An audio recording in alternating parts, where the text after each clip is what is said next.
sommes-nous là, Valérie, aujourd'hui? Nous sommes à Fréjus, quartier La Palissade, devant la fameuse déballe où s'est déroulée la descente de gendarmerie il y a une bonne semaine.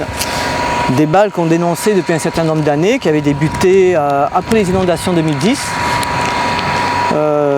Lors des élections 2014, ça avait pris des proportions assez grandioses. Suite à des posts sur Facebook, nous avions réussi à alerter la mairie, qui avait alors déposé plainte pour faire arrêter les travaux. Ça en est suivi un procès qui a été très long, parce qu'ils ont fait appel. Et le gérant de la société a changé, et c'était notre société qui a continué de remblayer. Voilà. À l'origine, là-dessus, il y avait une plantation de kiwis. Et depuis, voilà, c'est une déballe illégale du BTP. Le plus inquiétant, c'est qu'il y en a une hauteur assez phénoménale.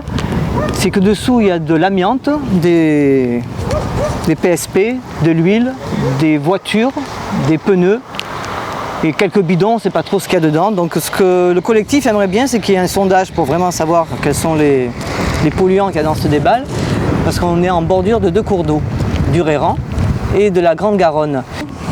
Ça fait 10 ans pour que ça s'arrête. Le souci, c'est que tous ces millions de mètres cubes ne seront probablement jamais enlevés. Et le coût est énorme et je ne sais pas si une collectivité peut y mettre des fonds. Donc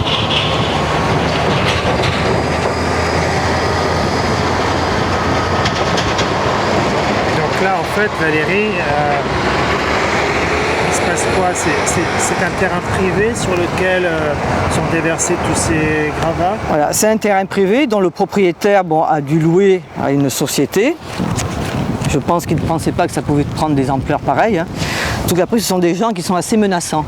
Ils sont assez menaçants, donc après, ils vous intimident.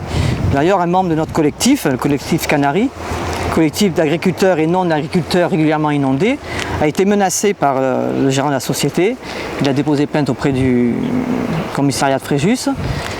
Et c'est cet artisan, qui est en aucun cas agriculteur, qui a pris contact avec moi, parce qu'il en avait marre de voir la plaine de Fréjus régulièrement envahie par ces déballes du BTP. Et il m'a demandé ce qu'on pouvait faire. Et je lui ai dit, s'il y a quelqu'un qui n'est pas agriculteur, qui est artisan et qui s'intéresse à ce que devient la plaine, je lui ai dit, écoute, chapeau, on va essayer de faire quelque chose ensemble. Donc on a fait plusieurs courriers. Lui a porté plainte auprès du procureur pour mise en danger de la vie d'autrui et non-assistance à personne en danger à cause de cette déballe. Nous avons fait le collectif un courrier au préfet, un courrier à la DREAL, à Madame Trouillot, un courrier à la DDTM à Monsieur Laborde et Monsieur Dutoit.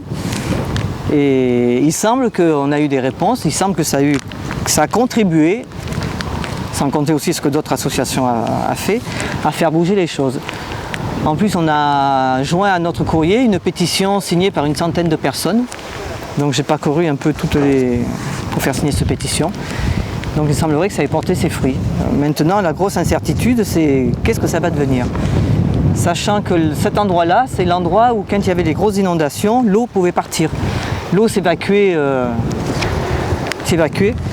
Et à l'heure actuelle, l'eau ne s'évacue plus. C'est-à-dire qu'elle arrive devant ce tas de terre, elle bute et l'eau monte à une vitesse faramineuse. D'autant qu'il y a des travaux qui se sont faits sur la Naturbi et l'eau arrive 2 fois plus vite.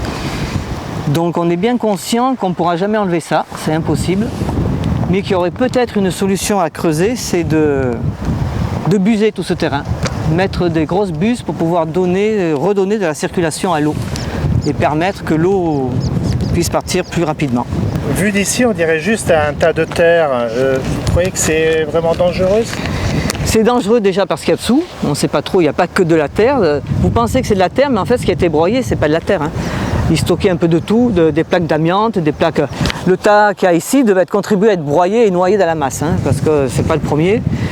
Et c'est les polluants qu'il y a dessus qui nous inquiètent. Et ces fameux tas de terre empêchent l'eau de passer, empêchent l'eau de circuler, empêchent l'eau d'aller vers la mer. Et vous avez bon espoir que ça se réalise un jour? Pas du tout. Ce terrain? Pas du tout. C'est impossible. D'abord, où ils vont la mettre? Ce serait déplacer le problème ailleurs. Ça coûterait trop cher. Je pense que les collectivités ne sont pas prêtes à investir des sous pour... D'ailleurs, les pollueurs le savent très bien. Hein. Les pollueurs savent très bien que Et c'est pas le seul endroit, c'est ça qui est malheureux, c'est que c'est pas le seul endroit. Il y a plusieurs terrains sur Puget, sur Roquebrune, non loin d'ici, qui continuent à se remblayer. Hein. Donc on a très peu d'espoir de voir la plaine. Quand on me dit que la plaine a vocation agricole, je peux leur dire que la plaine n'a plus d'agriculture. Voilà. Et on a l'habitude de dire pollueur-payeur. Oui, on a l'habitude de dire pollueur-payeur. On a l'habitude de dire ça quand c'est des agriculteurs qui polluent, soi-disant. Mais quand c'est des grosses sociétés du BTP, le problème c'est que ces grosses sociétés du BTP subventionnent toutes les campagnes. Donc après, vont sûrement demander un retour sur investissement. Donc voilà, c'est à ces sociétés de BTP d'être fermes avec les gens qui débarrassent leurs déblais, avec des gens qui travaillent sur leur chantier. C'est à eux à surveiller où vont leurs déblais, quoi. Sûr, c'est pas facile, c'est coûteux, mais c'est à ce prix-là qu'on pourra peut-être pérenniser le peu d'agriculteurs qui restent dans la plaine. Moi, je vois pas un avenir très rose pour les habitants de la plaine. Hein. Est-ce que, si je comprends bien, vous avez l'impression que ces entreprises sont un petit peu, entre guillemets, protégées par les politiques ?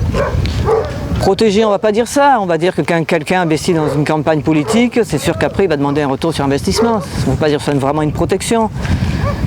Quel est votre espoir très prochainement, à court terme ?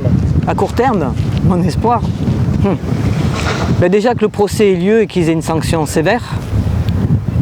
Après, ces gens-là ont un pouvoir de rebondir assez effrayant, quoi. Donc ils vont remonter notre société et continueront de polluer ailleurs. C'est là le problème. L'espoir, ça serait que l'État mette enfin les moyens, vraiment de gros moyens pour arrêter tout ça. Et il faudrait que quand même le peu d'agriculture qui est dans la plaine soit pérennisé par des travaux. Fatalité, date anniversaire, on avait rendez-vous à la DDTM avec une autre association. Et à la sortie de cette réunion, j'ai l'impression que même eux n'y croient plus, quoi. Donc c'est des gens qui ont l'air aussi dépassés par le millefeuille administratif. 10 ans des travaux, 10 ans qu'on les attend, il n'y a rien qui arrive, donc ça donne peu d'espoir, de voir une agriculture se pérenniser, quoi. Et c'est-à-dire que vous allez baisser les bras ? Ah non, moi je baisse pas les bras, j'habite dans la plaine, je resterai dans la plaine. Mais bon, ce qui nous fait souci, c'est que maintenant, voilà, tout est obsolète. Des pluies torrentielles vont arriver au mois de novembre. On voit que le rérant qui a été fait après mal passé, il est obsolète.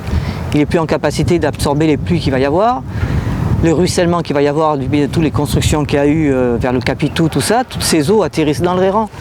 Et si jamais cet hiver, il y a des fortes pluies, comme il y a eu l'hiver dernier, eh ben, on ne voudrait pas faire partie des bougies, comme dit un collègue à moi. Hein. Et ce qui est triste, c'est que tant qu'on n'a pas un certain nombre de morts, eh ben, il n'y aura aucun travaux de fait réellement. Voilà. C'est ce qui est pénible, c'est que... Voilà. Et il n'y a pas que de l'agriculture dans la plaine, hein. Il y a aussi des campings, il y a du tourisme, il y a des entreprises, il y a des habitants, et ça, on n'en tient pas trop compte. Il y a une vie, quoi, dans la plaine, hein. Il y a des gens qui n'ont pas les moyens d'aller ailleurs, pas les moyens d'habiter ailleurs, et il y a les agriculteurs. Donc ça fait pas mal de population, et par l'inaction, le non-début des travaux, quelque part l'État nous met en danger, quoi. L'État nous laisse dans une situation où à chaque inondation, on risque notre vie. On risque notre vie pour sauver le matériel, on risque notre vie quand on essaye d'évacuer. Voilà, quoi, c'est pesant et ils ne se rendent pas compte de l'impact qu'a les inondations sur la population de la plaine, quoi. Alors ils vont vous dire qu'ils savent, oui ils savent. Comme je dis souvent, vous savez mais vous ne connaissez pas, quoi. Vous ne connaissez pas la tension que elle monte, l'angoisse qu'on a. Nous, notre feuilleton préféré dans la plaine, c'est Vigicru, la courbe de Vigicru, quoi. Elle est plus surveillée que la courbe de la Bourse. Les soirs d'alerte, on a tous les yeux rivés dessus, à se demander quand ça va sauter ou ça va s'arrêter. C'est plus vivable, sans compter l'impact psychologique que ça a sur certaines personnes. Les enfants qui habitent dans la plaine, voir leur maison inondée à chaque fois, re-inondée, cette année 2 fois de suite. Faut être courageux pour habiter là, hein, quand même. Hein. Faut y croire. Voilà. Faut y croire. Faut pas laisser la place. La nature a horreur du vide, donc si nous on s'en va, ben on aura ça. On aura ça. Donc après c'est aux populations à savoir ce qu'elles veulent eux, aux consommateurs à savoir ce qu'ils veulent manger, s'ils veulent manger des cailloux ou s'ils veulent manger des légumes. Voilà, alors le confinement a permis que les gens s'intéressent un peu plus à l'agriculture, mais il faudrait que ça dure, il ne faudrait pas que ça s'arrête faudrait pas que ça s'arrête, quoi. Faudrait que les gens prennent conscience que ça n'a pas lieu d'être ici, quoi. Là, il y avait des cultures de kiwi, maintenant il y a des cultures de déballe, quoi. C'est pas... Voilà.